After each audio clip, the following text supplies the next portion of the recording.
Hello everyone, welcome to Aquatic Math. This is Pranjal and today we are going to discuss chapter 1 of class 10 Real Numbers part 3.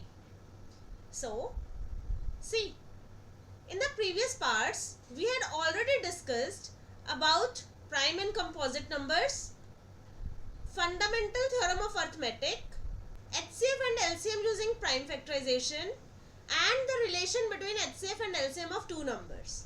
Now, today we will start with the new term co-prime numbers. First we will discuss what are co-prime numbers. See, co-prime numbers are two or more numbers that share no common factor other than 1. Means those numbers we know how to find the common factors, right? In the previous part we learnt about that. Now after finding the common factors, if two numbers are having no common factor other than 1, means only common factor of two numbers is 1 and there is no other common factor of those two numbers, then these numbers are co-prime numbers. For example, 4, 7. See, 4 and 7 both have only one common factor, that is 1. So these are co-prime. These are co-prime numbers. 14 and 43, they also have only one common factor, that is 1. So they are also co-prime numbers. 13 and 27, they also have only one common factor, that is 1. So they are also co-prime numbers. Okay. Now see, next thing, they are also known as relatively prime numbers or mutually prime numbers. See, whenever we talk about co-prime numbers, then you know what is the meaning of co-prime numbers. If I say relatively prime numbers, then it also means the co-prime numbers. It is the another term used for co-prime numbers. And mutually prime numbers are also co-prime numbers. Okay. So co-prime numbers can also be known as relatively prime numbers or mutually prime numbers. Now see, we had learned about prime numbers also. Now we will discuss what is the relation between the prime and the co-prime numbers. Are these same or are they different? Any two prime numbers are co-prime to each other, but co-prime numbers need not be prime numbers. What does it mean? It means if I give you any two prime numbers, then always they are co-prime. But if I give you co-prime numbers, then it is not necessary that they are prime numbers. I will explain you this by an example. See, if I say that you have two prime numbers 5 and 7, you can clearly see that 5 and 7 both are prime numbers. Now I am asking you, are these co-primes? Then think about the condition. What are co-prime numbers? Co-prime numbers are those numbers which have only one common factor, right? And we can see that 5 and 7 both have one common factor only, that is 1. It means they are co-prime also. I told you that these are prime numbers and we found that these are co-prime numbers as there is only one common factor, that is 1, right? So from here we can say that any two prime numbers are co-prime to each other. Now if we talk about the opposite, now I am giving you two co-prime numbers. Co-prime numbers means which have no common factor other than 1, right? Say, I am saying that 14 and 27, they are co-prime numbers. Are they co-prime? First think about that. See, 14 has factors 2 and 7 and 27 has factors 3 times. We can say that if we write 3 times, then it is 27. So there is no common factor now. So they both have only one common factor. 1 is the common factor. So they are co-prime. It is correct that they are co-prime. Now tell me, what are prime numbers? Prime numbers are those numbers which are divisible by only two numbers, 1 and can say that which have only two factors, 1 and the number itself. But here 14 and 27 are not prime numbers, they are composite numbers. So from here we can say that these are co-prime numbers, but we found that these are not prime numbers. It means co-prime numbers need not be prime numbers. Clear? Clear? Now see next one, real numbers. These are the things which we already know. We are just recalling them so that we can do the further things very easily. Okay. What are real numbers? For real numbers we have to start from the basic numbers. First types of numbers are natural numbers. Now you all know that what are natural numbers. Natural numbers are the counting numbers, right? Counting numbers means 1, 2, 3 up to infinity. They all are natural numbers. Now next are whole numbers. Whole numbers are 0, 1, 2, 3 up to infinity. From here we can say that if we have natural numbers and we add 0 with the natural numbers, we collect 0 with the natural numbers, then they become whole numbers, right? Now see, 9 by 3 is written as whole number. Is it a whole number? We know that 9 by 3 is 3 only, so it is a whole number, right? Now after whole numbers we have integers. What are integers? Integers are positive numbers, 0 and negative numbers. Means negative numbers when collected with the whole numbers, they become integers, right? Next are rational numbers. What are rational numbers now? Rational numbers are those numbers which can be written in P by Q form, where P and Q both are integers and Q is not equal to 0. They are rational numbers. Now after that there is one more type of numbers that are irrational numbers. What are irrational numbers? Irrational numbers are those numbers which are not rational. These are those real numbers which are not rational. Means when we collect rational numbers and irrational numbers, then the collection of rational and irrational are real numbers. Clear? Now see next, important terms. These are the same thing which we already just discussed. What are natural numbers? Natural numbers are the counting numbers. Counting numbers means 1, 2, 3 up to infinity. Next whole numbers 0, 1, 2, 3 up to infinity, right? These are whole numbers. These are natural numbers. When natural numbers collected with 0, they are whole numbers. Next is integers.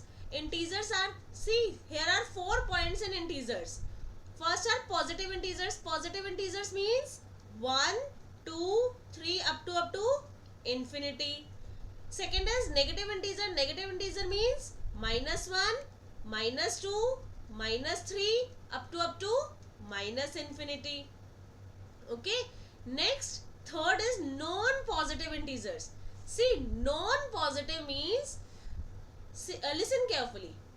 In integers we have three things, three types of numbers: positive numbers, 0 and negative numbers.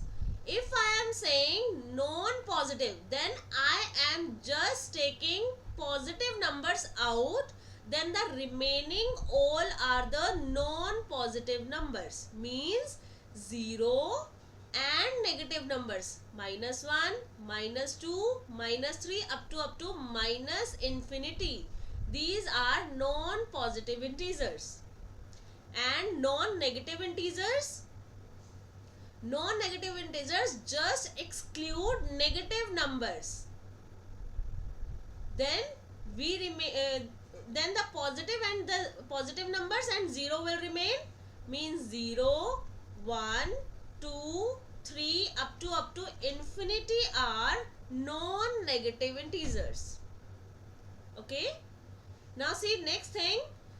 From the third and the fourth point, we can say that 0 are included in both non-positive and non-negative integers. From here, we can say that 0 is neither negative nor positive. Clear? Now, the next thing is rational numbers. A number that can be written in the form P by Q, where P and Q are integers and Q is not equal to 0. For example, 4 by 5, 4 and 5 both are integers, and denominator means Q is not 0, it is 5. So it is a rational number. Minus 5 upon 2, minus 5 and 2 both are integers, and denominator is 2, means not equal to 0. So it is also a rational number. Clear? Next, irrational numbers. Irrational numbers are all real numbers. See, all real numbers that are not rational numbers. Not rational numbers means which cannot be written in the form P by Q, where P and Q are integers and Q is not equal to 0, are rational numbers. Means every real number which is not rational is an irrational number. See, if we talk about root 2, it is not a rational number, so it is irrational number. Clear? Next is, now when we in this thing we discussed about rational and irrational numbers when they are of the form P by Q. Now if I say that we are talking about the decimal expansion of the numbers. Now if we are taking the decimal expansion, then in decimal expansion there are two types of numbers. First is terminating number and second is non-terminating number. Terminating means those numbers in which the remainder becomes 0. Remainder becomes 0 means, like I am saying, if we have 1 by 2, then when we convert it in the decimal expansion, it is equals to 0.5, right? When you divide it, then it will become as 1, and we are dividing it by 2. On 0 we have to take 10 here, so we get point here, decimal, and on 5 it is 10, and see here remainder is 0. Remainder becomes 0 means whenever remainder becomes 0, then we get the question which stops after a certain point, right? Here the question stops after 5. There is nothing after 5. We can't write anything after 5 except 0, right? And hence we can say that this is a terminating number. So whenever on dividing we get decimal expansion and it stops after a certain point, then that decimal expansion is terminating. Clear? And if it is the terminating expansion, it means that number is rational. Means if I give you 1 by 2, then you can clearly say that it is of P by Q form, so it is a rational number. But if I give you the number 0.5, then you can say that it terminates after 5. If I give you 0.5, then you can say it terminates after 5, so it is a rational number. Clear? Now second, non-terminating decimal expansion. For non-terminating, there are two types. One is non-terminating repeating and second is non-terminating non-recurring. Recurring means repeating. This is another term, this is another word which we can use in place of repeating. So there are two types of non-terminating decimal expansions. First is non-terminating repeating, or we can say non-terminating recurring, and second is non-terminating non-repeating, or we can say non-terminating non-recurring. Now what does they mean? Non-terminating repeating means non-terminating means remainder never becomes 0, right? If the meaning of terminating is remainder becomes 0, then non-terminating is automatically, you can clearly understand from the word that remainder never becomes 0, so that's why they are known as non-terminating numbers. Now what is the meaning of repeating here? Non-terminating repeating means if I say they are following a pattern like 0.545454 up to so on. See, it is non-terminating. I am using this dash dash dash or dot dot dot, we can also use. It means it is non-terminating. And here 545454 is repeating. It is following a pattern. Every time 54 is repeating. That's why it is non-terminating repeating. And if it is non-terminating repeating, then they are also rational numbers. Okay? And non-terminating non-repeating means those numbers whose remainder never becomes 0 and they never follows any pattern. For example, 0.5876320189 up to so on. See, it continues, right? So it is non-terminating and there is no pattern, right? Nothing is repeating. Every time we are getting any number, so it is non-repeating. Nothing is repeating means non-repeating or non-recurring. So this type of number is non-terminating non-repeating. Clear? Now see the next thing. We have 4 observations. That first one is sum of a rational and an irrational number is irrational. Whenever we have any rational and one irrational number and we are adding them, then we always get the answer as irrational number. For example, if I say 3 plus root 5, then this is the sum of rational and irrational number and the whole answer is irrational. 3 is rational here and root 5 is irrational and the sum is irrational. If we take the difference of a rational and irrational, that is also a irrational number. Means 3 minus root 5. 3 is rational, root 5 is irrational, and 3 minus root 5, difference of rational and irrational is irrational number. Product of rational and an irrational is also irrational. Like 3 multiply root 5. It is 3 root 5. It is also an irrational number. Quotient of a rational and an irrational is also irrational. Means 3 by root 5 is also an irrational number. Clear?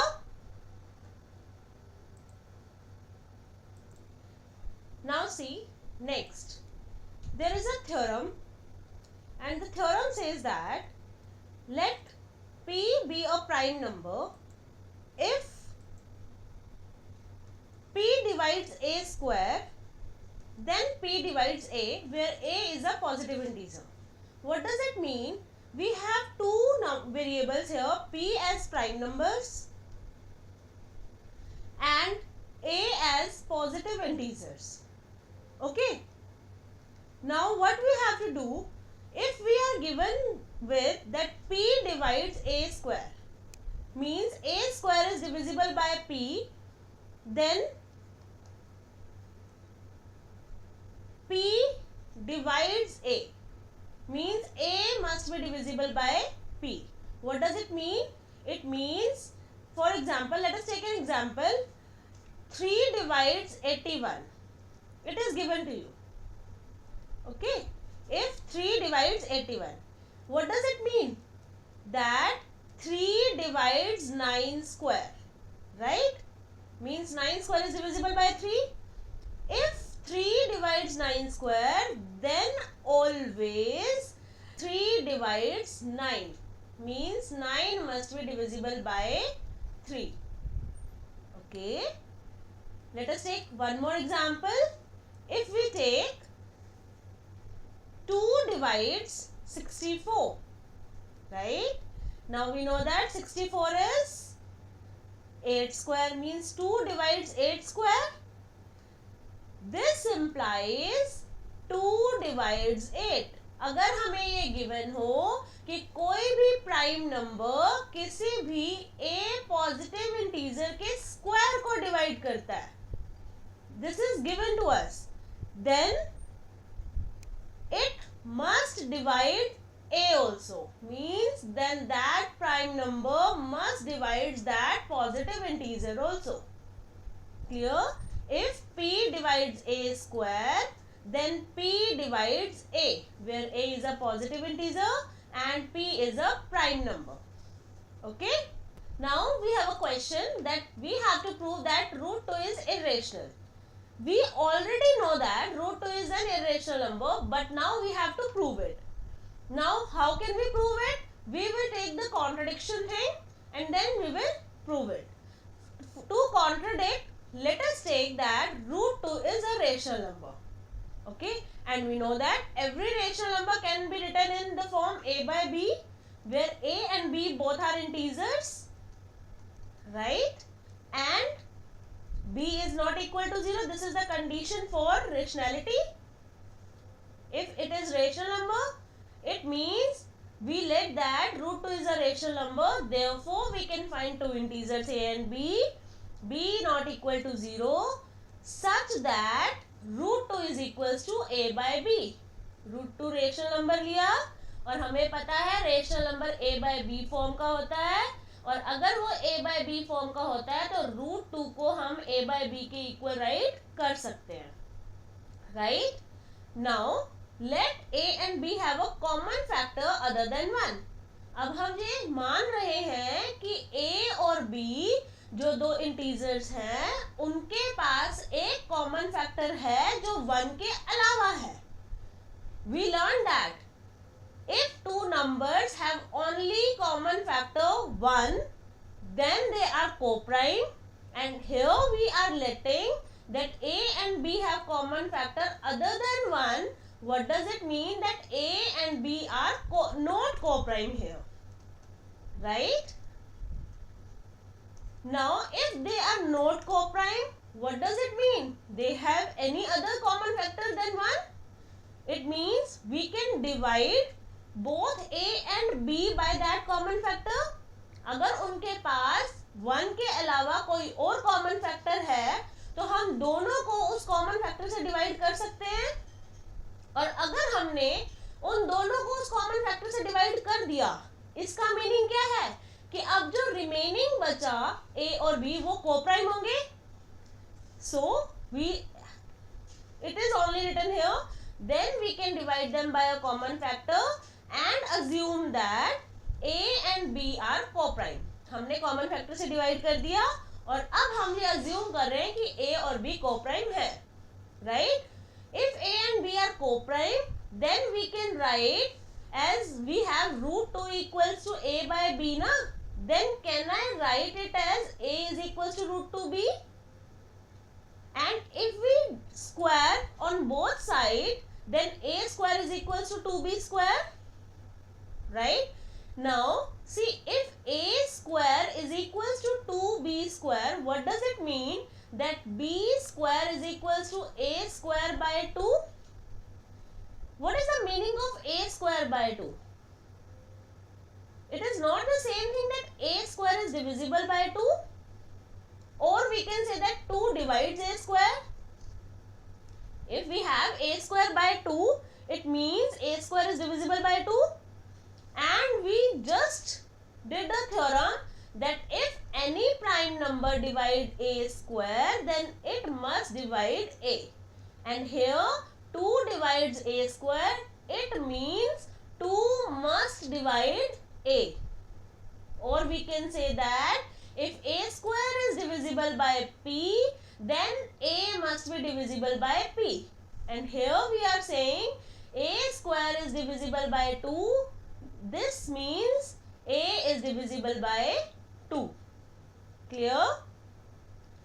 After that, if A is divisible by 2, we just said that A is divisible by 2, right? If A is divisible by 2, it means, can I say that A by 2 is equals to any constant number k? And if it is equals to any constant k, then it means A is equals to 2k, right? Here we are letting it that A is equals to 2k. Clear? Now, see the previous part. We had A square is equals to 2b square. See this thing.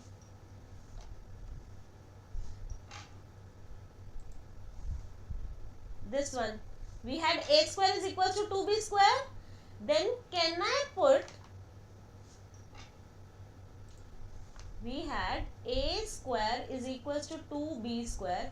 Now if I put the value of this A in this, then we get 2k square is equals to 2b square. 2k whole square is equals to 2b square, right? Now from this we get 2k square is equals to b square, right?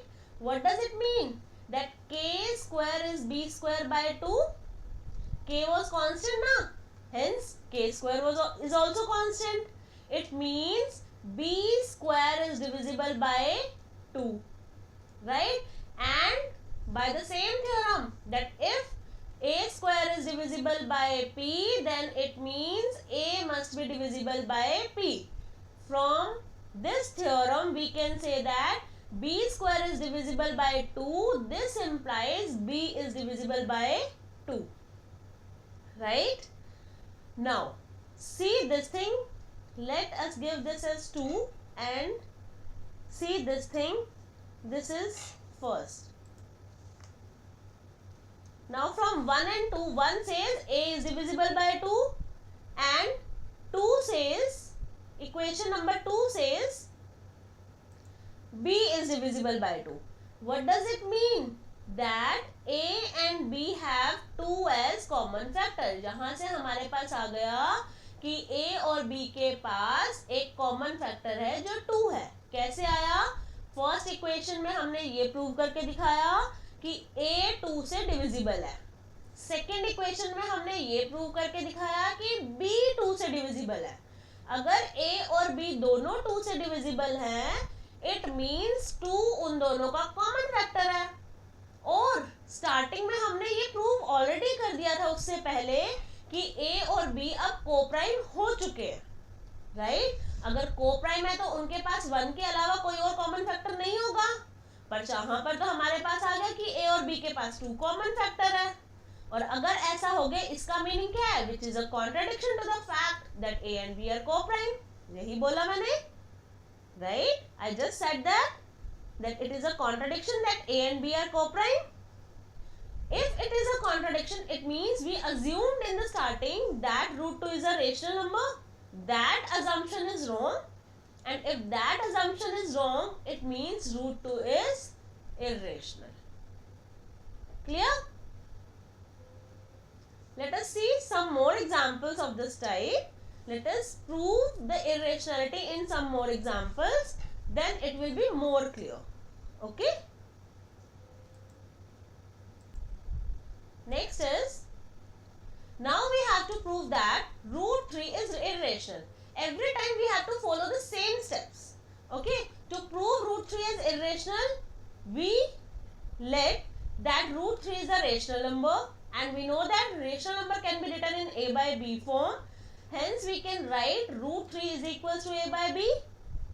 Now let A and B have a common factor other than 1. हमने मान लिया कि A और B के पास 1 के अलावा कोई और कॉमन फैक्टर है. कोई और कॉमन फैक्टर है मीन्स हम उस कॉमन फैक्टर से A और B दोनों को डिवाइड कर सकते हैं. Means we can divide them by a common factor. और अगर हमने उनको A और B दोनों को कॉमन फैक्टर से डिवाइड कर दिया, व्हाट डज दैट मीन? कि अब वो कोप्राइम हो गए, right? And if they are coprime, then we can write A from this root 3 is equals to a by b, we can write that a is equals to root 3b. Now squaring on both sides, squaring, after squaring we get a square is equals to 3b square, right? Now if a square is 3b square, what does that mean? That b square is equals to a square by 3. A square by 3 means that a square is divisible by 3. A square is divisible by 3. And by the theorem we know that if a square is divisible by 3, then a must be divisible by 3, right? Then, and we can say that a is divisible by 3. Clear? Now, after that, we let that a is equals to 3k, right? Why we took this? Because we can say that if a is divisible by 3, then after getting any answer, it must be a constant ना. We take that constant as k. हमने मान लिया कि वो जो constant आएगा a को 3 से divide करके वो k है. और अगर a by 3k है, then we can write a is equals to 3k. Hence is this, right? And now see, from this a square is equals to 3b square. This is equation number 2. Let us give this as equation 3 name and on next. From equation 2 we have a square is equals to 3b square. Now in this a square we can put the value of this, right? So we get 3k whole square equals to 3b square. And from here we get 3k square is equals to b square. If 3k square is equals to b square, what does that mean? That b square is divisible by 3. And if b square is divisible by 3, then again by that theorem, that if p divides a square, then it must divides a. Then by that theorem we can say that b is divisible by 3. Now give it as equation number 4. Name. Now from 3 and 4, 3 says a is divisible by 3, 4 says b is divisible by 3. It means a and b have 3 as common factor. Third equation से हमें मिला था कि a 3 से divisible है. Fourth equation से हमें मिला b 3 से divisible है. It means 3 उन दोनों a और b का common factor हुआ. But हमने तो ये मान लिया था, लेकर चले थे कि a और b co-prime हो गया. लेकिन यहाँ पर क्या आ गया? अगर इनके पास कॉमन फैक्टर है, then it means a and b are not co-prime. It is a contradiction. If it is a contradiction, then we assume now that root 3 is a rational number. If it is a contradiction, then we assume now that root 3 is a rational number. It means our assumption is wrong. And if our assumption is wrong, it means root 3 is irrational. Clear? Now see, next one. Root 5, it is just the same. See, root 5 is irrational. We have to prove that. We let that root 5 is a rational number. If it is a rational number, then we can find two integers a and b such that root 5 is equals to a by b.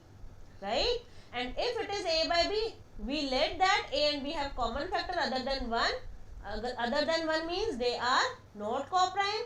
Not co-prime तो उनके पास एक common factor होगा. हमने उस common factor से a और b को divide कर दिया. अगर हमने a और b को divide कर दिया common factor से, तो अब वो bन गए co-prime. Right? Now from this first equation we can write a is equals to root 5b. And squaring on both sides, we get a square is equals to 5b square. We have to follow the same steps. A square is equals to 5b square. Let this is equation number 2. Now, if a square is 5b square, it means a square is divisible by 5. And this implies a square, if a square is divisible by 5, this implies a is divisible by 5. Right? Now,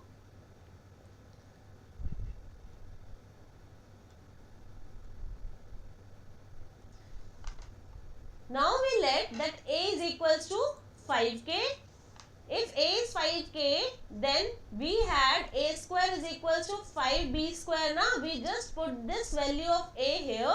So we get 5k whole square is equals to 5b square, and this gives 5k square is equals to b square. From this equation, we can say that b square is divisible by 5, and if b square is divisible by 5, then b must be divisible by 5.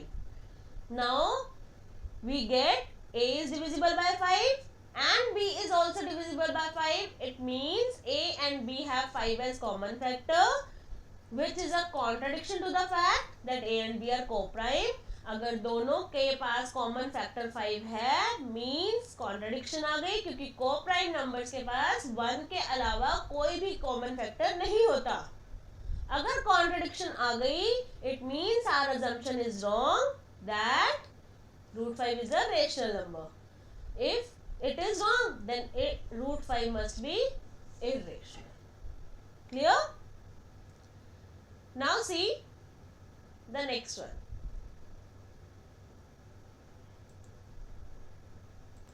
Now see, next is we have to prove that 5 minus √3 is irrational. Now to prove it, we let that 5 minus √3 is rational. Now if it is rational, then it can be written in the form a by b, where a and b are integers and b is not equal to 0. Right? Now from this equation, we can write √3 is equals to 5 minus a by b. Right? Now we have a and b are integers. If a and b are integers, then 5 minus a by b must be rational number. Now this is the right hand side of this equation. If this is rational, then √3 also must be rational because they both are equal. Right? But we know that we already proved that √3 is an irrational number. Right? √3 is irrational. It means we get a contradiction that √3 is rational. Right? If we get contradiction, this means our assumption that 5 minus √3 is rational is wrong. If it is wrong, it means this is irrational. Clear? Next one is, you have to prove that 3 plus 2 √5 is irrational. Same procedure, we just have to follow the same steps every time. We let that this is 3 plus 2 √5 is rational. If it is rational, then we have two integers a and b such that this 3 plus 2 √5 is equals to a by b. From this equation, we can write that 2 √5 is equals to a by b minus 3. And from here, we can write, find the value of √5. √5 is equals to 1 by 2.